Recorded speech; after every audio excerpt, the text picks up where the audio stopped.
Cleveland Clinic, Florida provides individualized treatment plans for excellent outcomes of health problems ranging from the most common to the most complex, even in cases considered untreatable by others. Cleveland Clinic, Florida. Every life deserves world-class care.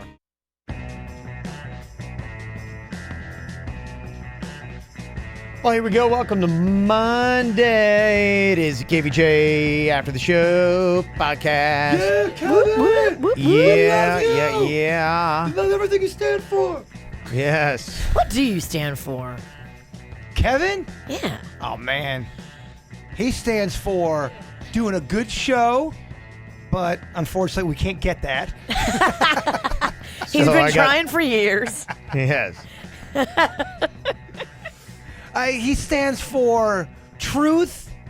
He stands for redemption. That's one thing you could say Kevin stands for. Yeah. Okay. Yeah, All right. I that's one of my favorite things about you. It is. You're a person that doesn't take things so personal. You can take something personal, but you won't harp on it. You won't let it bring you down, and you'll forgive somebody. Yes. You don't like to let someone stay in jail for a long time. You're go, the opposite of me. Absolutely. We gotta have that kind of balance, you know. Yin and yang. That's it. Is that what he say? Yin and yang. There's a big thing on Big Brother. JC can't say yin and yang. He puts a G in front of it. Jing and jang. But Jing and Because Jang, he's Hispanic. Jing and jang. Jing and Jang. Okay. Well, here we go today with some of your emails, including one from Diane. Said, congrats on your 4th year anniversary at WRMF yesterday. I was wondering what you guys did after you were let go from the last station until you started with WRMF and how long it was in between. Did you guys look for a regular job? It was only about 3 months that was going down. And then, as we kind of were let go, we kind of have a good feeling about where we were going to land. There was a couple options, things we were looking at, but in that 3 months, it wasn't anything that was certain. So you're just like, well, I hope this happens. And so it was just, some kind of like chilling out. For me, I spent a good bit of the time just kind of like retooling the show and said, I know we'll get back to it one day. And so I kind of like was working on stuff and revamping it and rethinking it a little bit. I spent most of my time recording songs and making videos that nobody gave a fuck about. I had a breakdown. You did. You took it the hardest out of everybody. Not to say me and Kevin didn't take it hard, but I really wanted to get the fuck out of Miami. I wanted to get out of Miami like when we first got there. I never liked it there. So it was kind of like a relief and sadness all at once. It was like a sad relief. I didn't want to be there either because I never liked it. I never felt like it was like where we fit or belonged. But I also didn't want to have failure at something. And I internalized it and felt like it was a big personal failure. Oh, I never thought that. And I just got really upset. I just knew anybody with a brain could see that you can't really have something fail when you don't really give it a full potential chance. I knew in my heart we were never allowed to be the show we could have been. So the failing thing was really on their end, in my opinion. Mm-hmm. Yeah, it is what it is, and you don't like, kind of having that. But in fact, I was just reading an article last week, an industry article, and they were talking about, getting in a new show. And it was from the guy who's kind of our, radio coach that has been with me for a majority of my career, wrote a story about it. And, he deals with all these radio stations all over the country. And he said that they've had that happen before where he's dealt with radio stations and they're like, look, it takes a little bit of time and you got to bring them in. And he said it takes about 3 years before, a show is fully, mature and you can expect it to have, relationships, because they said, like with anything, it's got to come in and people got to get used to it and the characters, and the radio morning show takes a little bit longer. And that's what we expected. When we went in there, the original managers, everything was laid out because I had said that. I'm like, once again, it's going to take 3 years. It took Elvis Duran 3 years to really get a foothold in Miami. And I'm like, and he's on a massive station. We're on a brand new station, so it might even take longer than that. And they're like, yeah, no, the guy totally got it. And I'm like, we were on the same page and it was all good. And then, if you followed the story of what happened in Miami, we signed our contracts and 3 days later, that guy quit and went to L.A. He had a great opportunity to go to L.A., and so he left. But that was the guy with all the plans that liked us. Well, it was you got to have a champion, and that was our champion. That was the guy who truly believed in our show and what we did, and said, "Man, I hear your vision. I understand what you guys are doing. You guys are unique. You're different. I think that's good, though. You're not going to sound because." There are a lot of shows that, especially on the national circuit, that you could bring in are kind of doing the same bits and sounded very cookie cutter. He's like, you guys don't sound like those kind of shows. But even right off the bat, though, the people that listened to our show was used to listening to a talk show that had no music whatsoever. And that went on for at least 4 years. People were used to that. And then right off the bat, we had 4 songs we had to play per hour on top of the commercials. And right off the bat, your show is completely different. Our show is different right off the bat. So people were pissed off with the 4 songs, which I totally get. If I like the talk show and then they added 4 songs an hour, it's like, fuck this. Yeah. Yeah, it was, it was just, we just didn't agree. With the new management that came in, they had a different attitude. The basic concept was they believe that you need to play a lot of music, and they took us eventually to 10 songs an hour, and I was like, that's not going to do what we got to do. No. Well, it went to 4 to 6, yeah, and then it went to 10. Well, and that article I was reading about the radio show Coach 2, and he's like, when you're going to shackle a show, he's like, you got to spend time with someone. It's like, imagine with a friend you want to build a good relationship with, but you spend 5 minutes with a week. You're not going to get that, in-depth relation. And so these are all things I was trying to sell them. I'm like, going, look, this is why I think your logic is wrong. And they said, their thing was 10 songs an hour, do the exact same bit every single hour. And they were like, look, people only listen for 20 minutes. I said, our audience is different. I said, we get people that listen to us, and, we try to... They stick around. Right. We don't want to dial up. Like, I feel like I'm shortchanging them to do the exact same bit. And not I'd punch myself in the tit if I had to do the same bit every hour. Well, I did. I punched myself in the tits all the time in Miami because we did the same thing. I knew we were in trouble when our management told us, you guys got to just forget about the people in West Palm. You guys got to forget. You're not in West Palm anymore. You guys are in Miami now. It's the stuff that worked, 3 miles south isn't going to work 3 miles north. Like, what? What? What are you talking about? Dude, people are people. But you guys are not in West Palm anymore. Yeah. So anyway, that was kind of what it was. Long answer for a very short question, but yeah, that was kind of like what we did in the 3 months, and then got here, and they've been very good at giving us the freedom to do the kind of show that we want. So, oh yeah, for sure. Yeah, so it's been good. So we're in a good spot, and thanks to everybody that supported us in that time. That was very critical. He asked if we had to get other jobs. We were lucky enough that we did not have to get other jobs because we had a contract where they still had to give us our salary. They hated us that much. They're like, please don't show up and we'll pay you. Yeah, we'll pay you not to come. Not to be here. Yeah. That's how bad they hated us. The firing that took under 30 seconds, remember? He was like, I think you guys know what's all right, going on. peace, we're out yeah, here. we do. Okay, bye. It's all good. Oh, I felt so free that day. Free and, sad because you're just like, fuck. Yeah, we were, I think, all ready to, them and us, to go our separate ways. I remember, and it was kind of just like symbolism.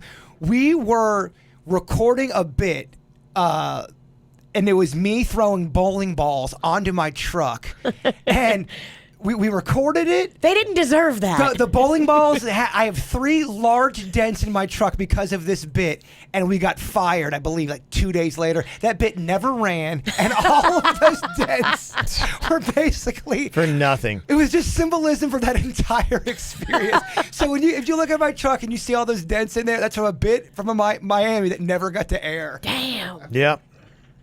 That was it. Pretty much sums it all up. Somebody sent us, Jack said, hey, maybe you need to post this in your, quote, destroyed bathroom you have there at work. Someone needs to find a new stall. Who's doing this? It's a sign that somebody put up, apparently up in a stall. It says, to whomever keeps destroying this toilet, you have great health insurance. Go see a doctor. And if not a doctor, maybe an exorcist. Go poop in a field with the other buffalo. So people kept adding to it, you can see. So, yeah, maybe we should put that up there. I don't think there's been an attack since, last week, though, right? Well, that's because there is talks of an ongoing investigation, and I think people are really closing up their buttholes these days. Really? Okay. Well, sounds troubling. And he's been checking.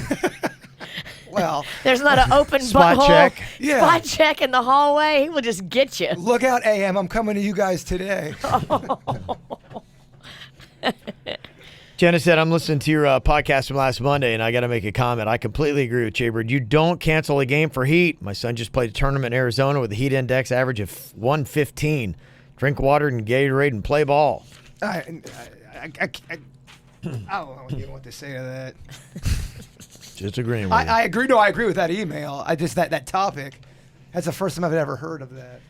I got an email said I was re-listening to a few old shows, and I got to thinking about a report that was mentioned about the age people stop looking for new music. It was 30, I believe. I said it's partially true. I'm in my 30s, and I have just stopped caring about contemporary music from about 2010 and onwards.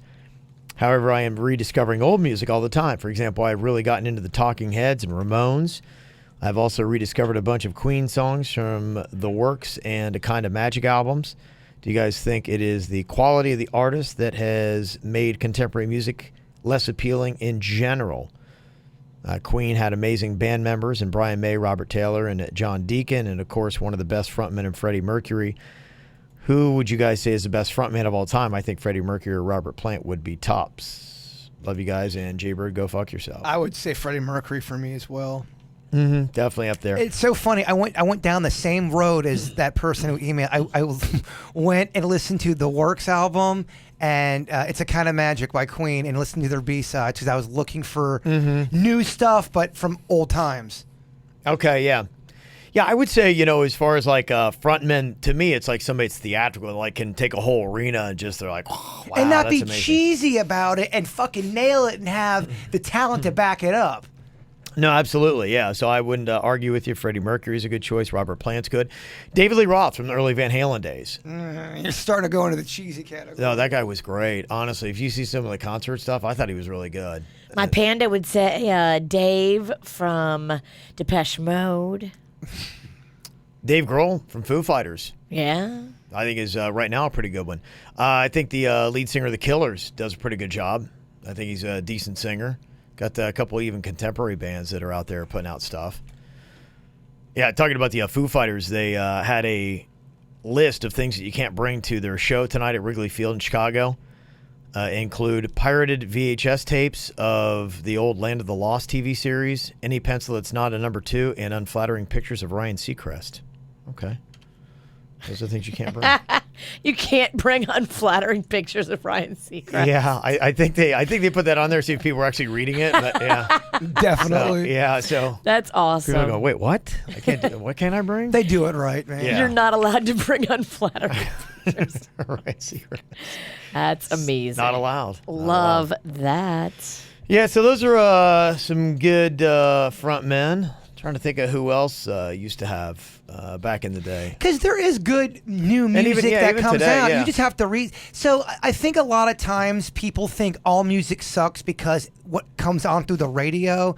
And it's very corporate. You have the same 8 songs. But there are, without a doubt, great new songs out there. You just have to go search for them. Yeah, and that's why there's that band, that Greta Van Fleet, that is the new Led Zeppelin. They sound just like Led Zeppelin, but people are liking those guys because, they play their own instruments and the lead singer can really belt it out and does the theatrics and all that kind of stuff those 70s rock bands did. It was you who got me into this band, Band of Horses. You played me something back from like 2006. I have been a major fan of this band since then. They literally are making singer-song 70s music today. Yes. And they make fantastic new songs. I buy every one of their albums and it's new shit. Yeah. So it's not, they just don't get played on the radio. Mm-hmm. I was watching Veep. Did you see they made a guest appearance on Veep? Band of Horses did? Yeah, they were on there, and they were the band playing. They had a whole kind of like a rally going on. I did not see that episode. Yeah, they were the band that was playing, and the one guy who's the real dipshit guy that was the liaison between the vice president's office and the president's office. Okay. The really unlikable, like... Jonah. Yeah, Jonah. He was on stage. He's like, all right, everybody, band of ponies. Thank you very much. And you guys like, it's horses. Horses. And he's like, yeah, whatever. You guys like, no, it's horses. And he's What's the band you fucked up? Oh, the New Bandits. Oh, We're it was, the old Bandits. Clean Bandit. The Clean Bandit. The Dirty Bandit. We were at Dirty Martini, and it was Clean Bandit. Yeah. Yeah. And I remember we had, it was actually something that almost looked like it was from a sitcom. So I had an interview with him that was an hour and a half before the show. And that's when Kev was dabbling in the vodkas. Well, I got there 2 hours after the interview, but the interview hadn't started yet, so they were running late. And Kevin was noticeably drunk, so he goes, "Bird, do me a favor, write a bunch like 5 really bizarre questions, and I want you to ask them to her." And really, so we get to the interview, and those questions never were asked, and Kevin just goes on this drunk. So blah, blah, blah, blah. You couldn't hear anything he was saying because someone was already playing music up there. It was such a fucking disaster. Yeah. And I can't find the interview anywhere. I don't think we ever did anything with it. No, it was I don't know. Such a disaster. Right. You were so visibly drunk. Oh, I was. And I was so put off because I had to sit there. I'm like going, what? I'm like, another 90 minutes I got to sit here? And I'm like, going, can I just go home? I'm like, going, no, you got to introduce the band. I'm like, all right, I'll show you. Double vodka. The interview was Kevin going on these things and me just watching Kevin watch her, and she's watching me, and I'm just looking at the whole thing. It was so bizarre. Yeah. And you were like 3 hours. They were like 3 hours late. Yeah. You did. And you stayed there the entire time drinking. Yeah. Vodka. So when you got on stage to introduce Clean Bandit at Dirty Martini, I'm like, hey, everybody, this is Dirty Bandit. The girl's like, no, we're the Clean Bandit. Oh, yeah. At that point, you drunk And I was like, schlep. yeah, whatever. there's no way they didn't know he was drunk. Because I could tell when I walked in, I'm like, oh, Kevin's drunk. Oh, it was And by the way, that's very confusing. If you got Clean Bandit playing at Dirty Martini and you're Thank hammered. you. Yeah. We should try to find the interview, actually, because it was pretty. I would love to hear It that. was pretty amazing. Yeah, here we go. We are the Clean Bandit. I'm so disgusted with him.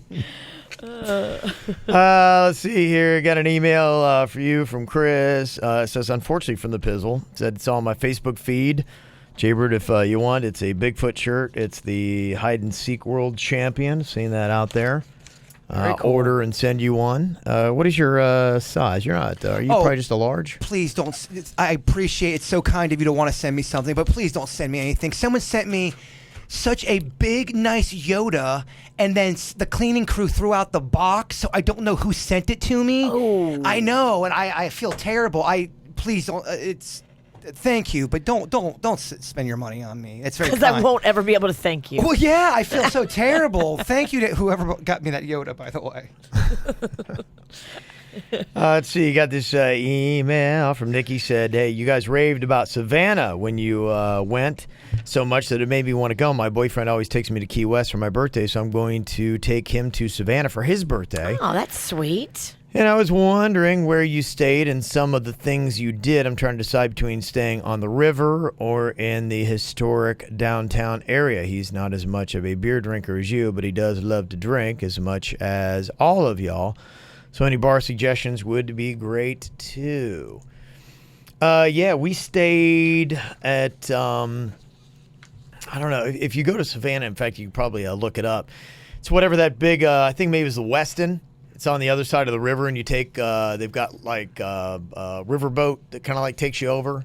They run it like every 20 minutes. This is in Savannah? Yeah, in Savannah. So we stayed on the other side of the river. I think that's what she's talking about because I think a lot of people stay there. But Okay. yeah, you can also stay historic downtown. But both times I've been there, we stayed in that. I think it's a Westin. Like that, it was convenient. There is like Half Moon Brewery or Blue Moon Brewery. I think it's Half Moon Brewing. So they had a couple craft beer places, and then on I think it's River Street is the name of it. It's right there. There's a lot of cool kind of like little rooftop bars and stuff like that. So yeah, they have some good stuff right around in there. And if you just kind of like go into that area where they got like all the parks and everything, you'll find there's some really good bar hopping you can do. Some cool places right in there. I know they have a World of Beers. I went there one time. It's kind of like on the main shopping strip that they got there. Oh, and go to what is it? The Square. It's like City Circle Square, City Square, something like that. Remember, did you guys see that video last week of that chick that got goosed and threw that guy onto the ground? Yes, I did. That was a great video. I didn't realize when I saw it. That was in Savannah, and that's the Van Gogh Pizza or something like that. It's right there. I've been there both times I went. They have really good pizza. Yeah. Nice. I was like, oh, dang, I've been there a couple times. Yeah, so that's where that happened. That whole area has a whole bunch of cool little bars in it. Van Gogh Pizza, but that's good. It was. Yeah. They have some really good pizza there. So Today might be a Pizza Monday. yeah, so that was just a couple places that I would. Vinny Van Gogh's. That's Vinny Van Gogh's. That's the name of it. Are you responsible for the Nutella pizza in my house? I am. Oh, I am very much responsible for that. So Panda went and hung out with them on Saturday night and brought home all this food. He said, "Oh, it was so fun. Jay Bird ordered all these pizzas, and we just had so much fun eating them." Our delivery was over $100 Impressive. Three bros. for 3 guys. Yeah. Impressive. Let's see. Got this email said, "Hey, question is more for Virginia than you all. We have my godbrother's wedding coming up. If we buy from his registry, do we have to also give a monetary gift as well? My wife and I are lost on this. The wedding is a formal event in September in Albany, New York. We live in great old Allentown, LOL. So this is going to cost us a good bit of money already. Please help wedding etiquette queen." LOL, we love you guys, Jess from Allentown, PA. And PS, Aww. No Bird, your numbers are not growing in Allentown. Same one family listening, and go fuck yourself. I don't know, Jess. I feel like there's another family in Allentown that's listening You to feel like us. it's really popping there? Well, if there's not, could you just tell somebody? Yeah. Anybody. For some reason, I really want our Allentown numbers to grow. Just for the bird. We don't need a lot. Just maybe one more would be good. He needs it. What are your thoughts on the registry question, Virginia? So, lots of thoughts on this. So, first of all, when you go to a wedding that is a traveler, so you're traveling to go and you're having to pay, if you're driving, it's gas money. If you're flying, it's an airplane ticket. You got to get a hotel room. Like, all of that stuff is factored in when it comes to your gift. So you don't have to spend as much because you're already spending so much just to be there. Some people even say your presence is your gift. I don't know if I agree with that. I don't think your presence is ever your gift. That to me seems like a little cocky to say, my presence is my gift. But that's to give someone an out who can't afford it. That's why people say that. Exactly. So if you can afford to give a small gift on top of being there, that's what I would suggest. Go on their registry, just like you've done. Find an item that fits in your budget. I would say something between $50 and $100. Don't feel like you have to go more than that. Spend between $50 and $100 on the gift. Your presence is awesome, and that's costing you a good bit too. They should be happy with that. I mean, unless they're spending like $400 a plate, they should be totally happy with that. I can't believe how many people that I know are getting married this year. There's like 5 people in the last 2 months that got hitched. Did you try to talk them out of it? I know that's your bag. A lot of times right before the wedding, people don't hang out with me. Yeah.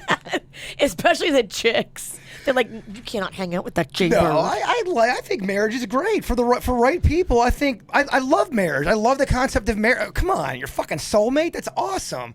I just, I don't know if everyone's marrying their soulmate. Well, there you go. We're gonna check into that. Got a couple emails here. We were talking about the F at vacay. Somebody said, Chris Demand sent this in. Yeah, Kevin talked about the fucking vacation. Reminded me of this Heineken commercial. They had a roulette of places to go, and people would go. I still love to hear somebody locally do it and check in. They had something on the floor where it said your scheduled check-in or do something crazy kind of like thing. And so they had a button in this board would flip, and wherever it landed, they'd give you an airline ticket to that city. Super cool concept. Love Yeah. it. You're at the airport. You have your luggage. You're about Yep. to go someplace. Maybe it's like a trip that you're going to go see your family, and you've seen them a bunch of times already. And Heineken gives you the option to go to like Thailand or Greece or Yeah, they're like international destinations. They're pretty crazy. That's pretty cool. So that email you read last week, the whole fuck it vacation, I'm such a fan of that. I don't know if you were here for that one, Virginia. I missed it. But it's basically the same concept of that Jim Carrey movie, Yes Man. You have to say yes to everything, and it forces you to do things in your life that you normally never would do. Because he's living a life where he's kind of bored and there's not much going on. Now you're forcing yourself to say yes to everything, and it makes your life into this big adventure. Right. Oh, that's kind of cool. Cool concept. Yeah, it is a cool concept. And then Ashley sent an email about it saying, I watch these two dudes and they do that exact same thing. They create a series called Last Minute Trips where they throw 2 darts at a map and then do a Twitter poll on where they should go. They go and then film the experience. It's really cool. Love it. I think that's so awesome. Yeah. I kind of want to do that too. It's a neat concept to just go somewhere and get lost. Yeah. Just drive around and just like look at stuff. Well, even if something's not going on where you pick, there's still a story. There's still something to you that's going to be unique and There's different. going to be something everywhere, I feel like. I do too. You just got to go and get in it and go start talking to locals and find out, okay, what do I need to see around here? Well, I think the kind of person that would do something like that would do those kind of things. Yeah, do it. If you have the luxury of being able to do something like that, I would do it. Yeah, why not? Just do it. Yeah, those are some fun things, and you just never know what's going to come out of it. That's what I love. Yeah. As I was driving, so, we went to visit family in Kentucky this weekend. But as I was driving back to the airport's in Nashville, and Bowling Green, Kentucky's about an hour away. So it's kind of like a long road of beautiful, like the road is cut between the mountains. Yeah. And there's all these exits that look like they go up into the mountains. And it looks like little towns, because you can see they're kind of built up. There's like a Waffle House, and then there's like little stores, and you can see that there's some activity going on. I so wanted to go drive up into those little mountain towns and go explore a little bit off the beaten path. To me, that's exciting. When you travel, and especially when you're seeing things like that, do you start to go in your head and start to kind of analyze your life and kind of get deep with your thoughts a little bit? Yeah, I think you should. I think it's good to reflect and take those moments and try to have a little solitude and peacefulness. Traveling always turns like the traveling part. Not when I get to the destination, but the actual traveling always makes me kind of reminisce or what you're talking about. You know what? That solo traveling does that for me. If I'm traveling by myself, which I've done, and I highly recommend it, it is so fun to travel by yourself. And maybe you don't go for a whole week. Maybe you just go for a weekend. Go by yourself and just go fall into whatever presents itself and get your own little adventure going. It is so much fun. It's kind of like a spiritual kind of a feeling. Really is. It is. Because you don't have to take care of anybody. You know, Right. if you're a parent, you know that feeling of having to always take care of somebody.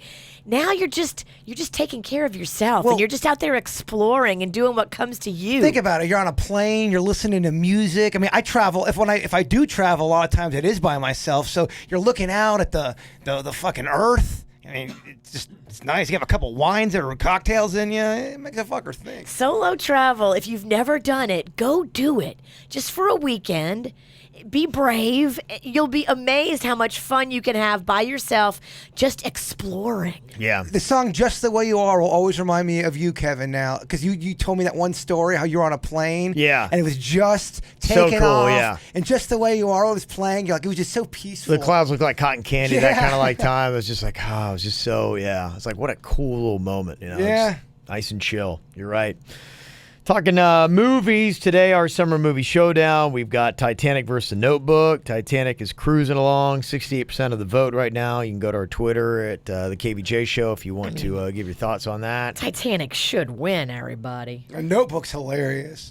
Yeah, hysterical. The end is a pisser. It is. You know, it does not have an M. Night Shyamalan type ending, though. No. You kind of know what's going to You happen. freaking see it coming the whole movie. You're like, all right, and someone's going to die. Yeah.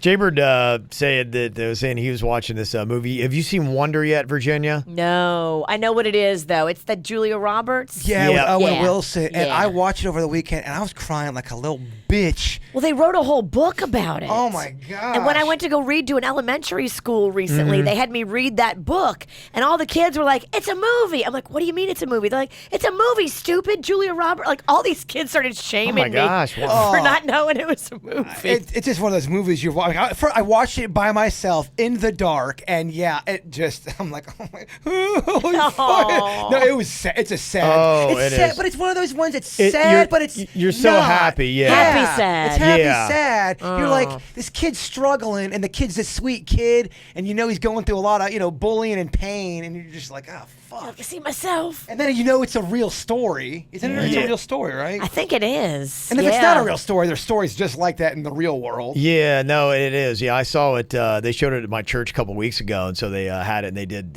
like the little pieces of it, so you kind of got the whole gist of what it was all about. And yeah, it's one of those things. It's this kid that is born with deformities, and then obviously he's terrified to go to school, and as you might imagine, he deals with bullying and things like that. And in the end is the courage that he has, and Julia Roberts turns to him in a very high moment. She's like, "You are a wonder," and that's where it comes from. And at that point, you're like, Yeah, I mean, I didn't even Yeah. finish the movie. I'm like, this is fucking.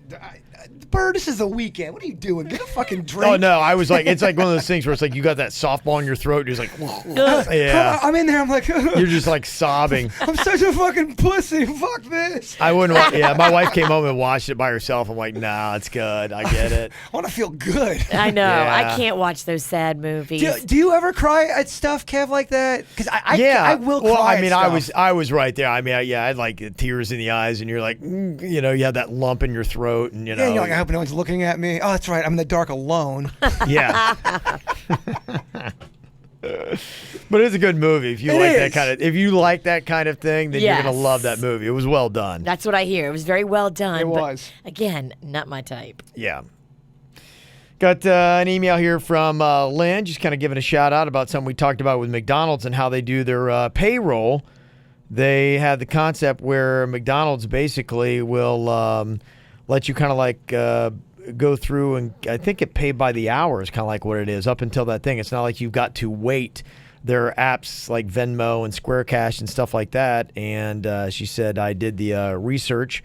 And what you do is the employer sends the time card info of hours worked to one of those tech instant pay companies daily. And so as you're working, your account is updated. That's amazing. Yeah. Because, bills don't just come twice a month.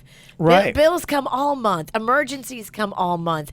Baby needs medicine all month. Right. Like, that's really awesome that they're doing that for their people. Yeah, so as you're working, your account is, increasing, and the money is going right into your account as you're doing your time, which is really cool. And where she works, she was able to do that and make that happen. So it was pretty cool. So she heard us talking about it on the KVJ show and then applied it. So I'm glad that you heard something here actually of value. Yeah. That's nice to know. Hardly ever happens. It does not happen often, so we'll take whatever we can get. Any emails you got, want to sound off, just send it to us, mail@kvjshow.com. It's mail@kvjshow.com. You guys have an amazing Monday. We'll talk to you later. Goodbye. Cleveland Clinic, Florida provides individualized treatment plans for excellent outcomes of health problems ranging from the most common to the most complex, even in cases considered untreatable by others. Cleveland Clinic, Florida. Every life deserves world-class care.